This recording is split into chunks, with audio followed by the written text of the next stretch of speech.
Bismillahirrahmanirrahim. Assalamualaikum warahmatullahi wabarakatuh.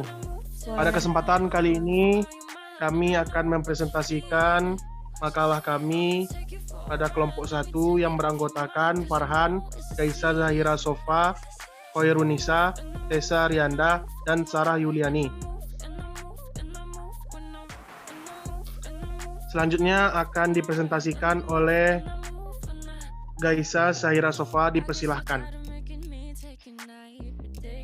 Baiklah, saya akan mempresentasikan hasil diskusi kami. Yang pertama mengenai menerapkan strategi rantai nilai, balance scorecard, dan peta strategi. Yang pertama, kekuatan, kelemahan, peluang, analisis ancaman atau SWOT.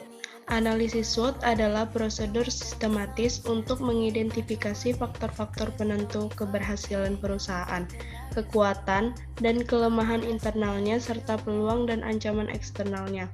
Kekuatan adalah keterampilan dan sumber daya yang dimiliki perusahaan lebih banyak.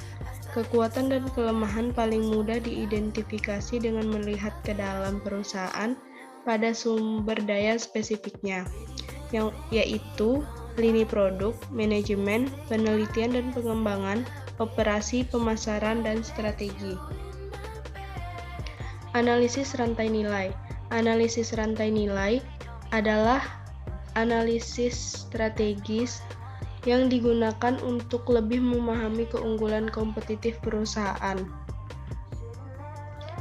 Untuk mengidentifikasi di mana nilai bagi pelanggan dapat ditingkatkan atau biaya dikurangi, dan untuk lebih memahami hubungan perusahaan dengan pemasok, pelanggan, dan perusahaan lain dalam industri.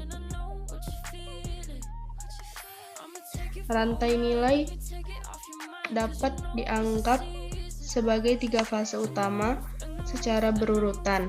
Yang pertama, fase hulu mencakup pengembangan produk dan hubungan perusahaan dengan pemasok. Yang kedua, operasi mengacu pada operasi manufaktur atau untuk pengecer atau perusahaan jasa, operasi yang terlibat dalam menyediakan produk atau layanan. Yang ketiga, fase hilir mengacu pada hubungan dengan pelanggan, termasuk pengiriman, layanan, dan aktivitas terkait lainnya.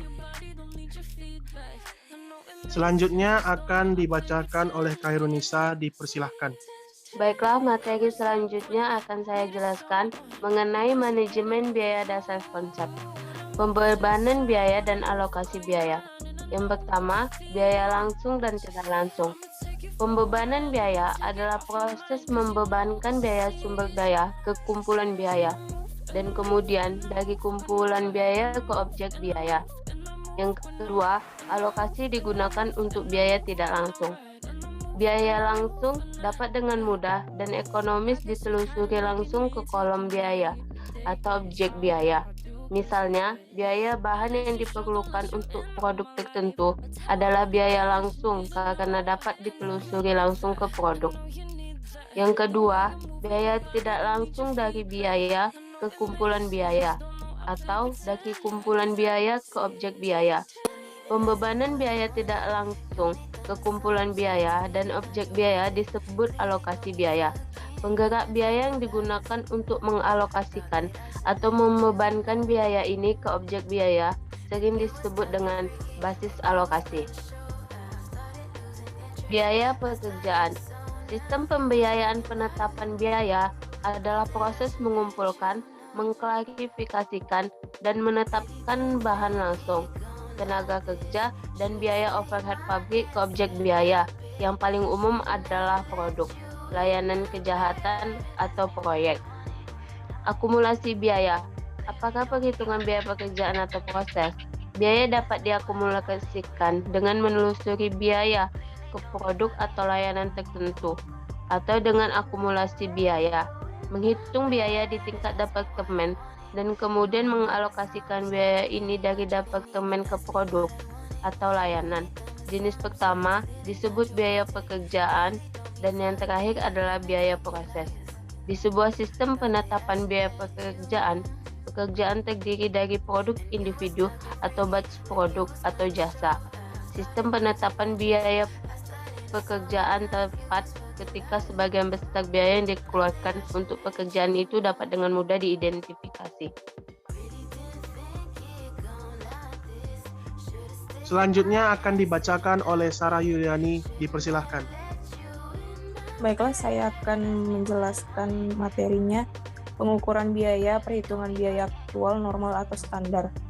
Biaya baik dalam sistem penetapan biaya pekerjaan atau proses dapat diukur dalam biaya aktual, normal atau jumlah standar. Sistem penetapan biaya aktual menggunakan biaya aktual yang dikeluarkan untuk semua biaya produk. Aplikasi overhead di bawah normal costing. Sistem penetapan biaya produk berbasis volume mengalokasikan overhead ke produk atau pekerjaan hanya dengan menggunakan penggerak biaya berbasis volume seperti unit yang diproduksi.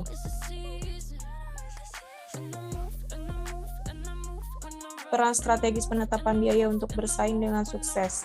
Perusahaan membutuhkan informasi biaya yang akurat, terlepas dari persaingan mereka yang strategi. Manajemen biaya produksi yang efektif. Selanjutnya akan dibaca Klete Saryanda, dipersilahkan. Selanjutnya biaya overhead pabrik dalam perhitungan biaya normal. Tarif overhead pabrik yang telah ditentukan sebelum ada tarif taksiran yang digunakan untuk biaya utama ke objek biaya atau pekerjaan tertentu. Disebut tarif overhead yang ditentukan sebelumnya karena ditentukan dari perkiraan biaya overhead dan pemicu biaya untuk periode operasi yang akan datang. Biasanya fiskal yang akan datang. Biaya pekerjaan di industri jasa. Biaya proyek penetapan biaya pekerjaan digunakan secara luas dalam industri jasa seperti biro iklan, rumah sakit, dan bengkel, serta konsultan, arsitektur, akuntansi. Sekian presentasi dari kelompok kami. Apabila ada salah kata, mohon dimaafkan. Sekian, wabillahi taufiq wa hidayah. Wassalamualaikum warahmatullahi wabarakatuh.